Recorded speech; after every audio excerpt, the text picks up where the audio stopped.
Hi friends, and welcome. It's Miss Lee, and I'm so happy that you could join me for another Read Aloud today.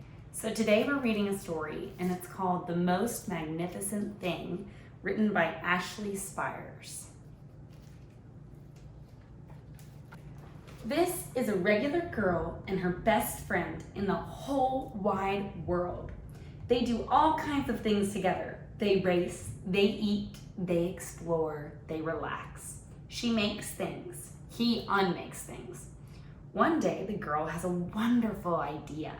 She is going to make the most magnificent thing. She knows just how it will look.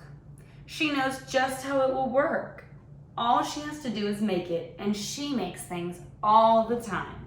Easy peasy. First, she hires an assistant. Next, they gather their supplies. They set up somewhere out of the way and get to work. The girl tinkers and hammers and measures while her assistant pounces and growls and chews. When she's finished, she steps back to admire her work. She walks around one side. Her assistant examines the other side. It doesn't look right. Her assistant picks it up and gives it a shake. It doesn't feel right either. They are shocked to discover that the thing isn't magnificent or good. It isn't even kind of sort of okay. It is all wrong. The girl tosses it aside and gives it another go. She smooths and wrenches and fiddles. Her assistant circles and tugs and wags. When she is finished, she stands up and takes a long look at it. Her assistant gives it a nudge with his paw. The thing is still wrong. She decides to try again. The girl saws and glues and adjusts. She stands and examines and stares. She twists and tweaks and fastens. She fixes and straightens and studies. She tries all different ways to make it better. She makes it square. She makes it round. She gives it legs. She adds an antenna. She makes it fuzzy. She makes it long, short, rough, smooth, big, small. One even smells of stinky cheese. But none of them are magnificent.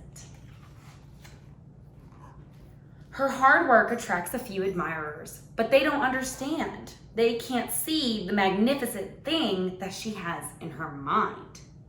She gets mad.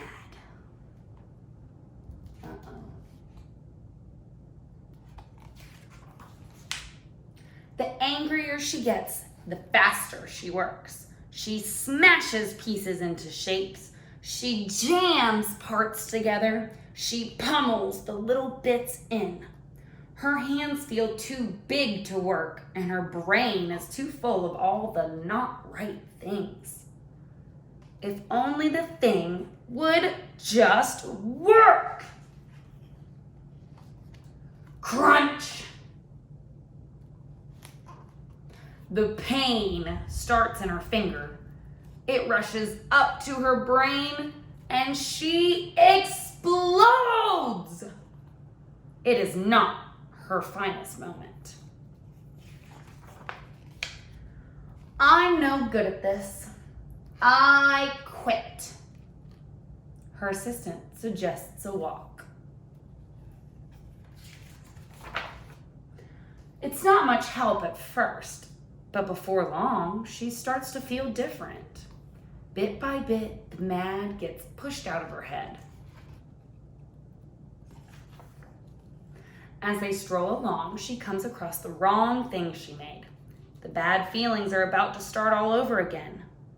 Then she notices something surprising. There are some parts of the wrong things that are really quite right. The bolts on one, the shape of another, the wheel to seat ratio of the next. There are all sorts of parts that she likes. By the time she reaches the end of the trail, she finally knows how to make the thing magnificent. She gets to work. She works carefully and slowly, tinkering, hammering, twisting, fiddling, gluing, painting. Her assistant makes sure that there's no distractions. This is the perfect thing to ward off bears. This will stop that leak. The afternoon fades into evening. Finally, she finishes. She alerts her assistant. The pair take a good long look. It leans a little to the left, and it's a little bit heavier than expected. The color could use a bit of work too, but it's just what she wanted. They climb aboard and take it for a spin. They are not disappointed.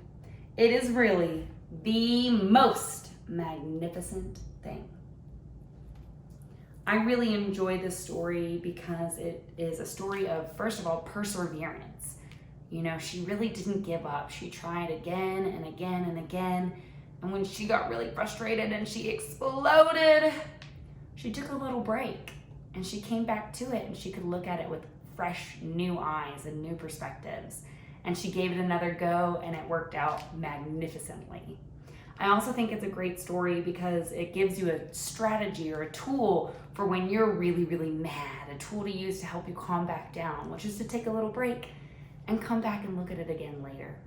I hope you guys really enjoyed this story with me. I enjoyed reading it with you, and I'm looking forward to many more read-alouds in the future. Happy reading!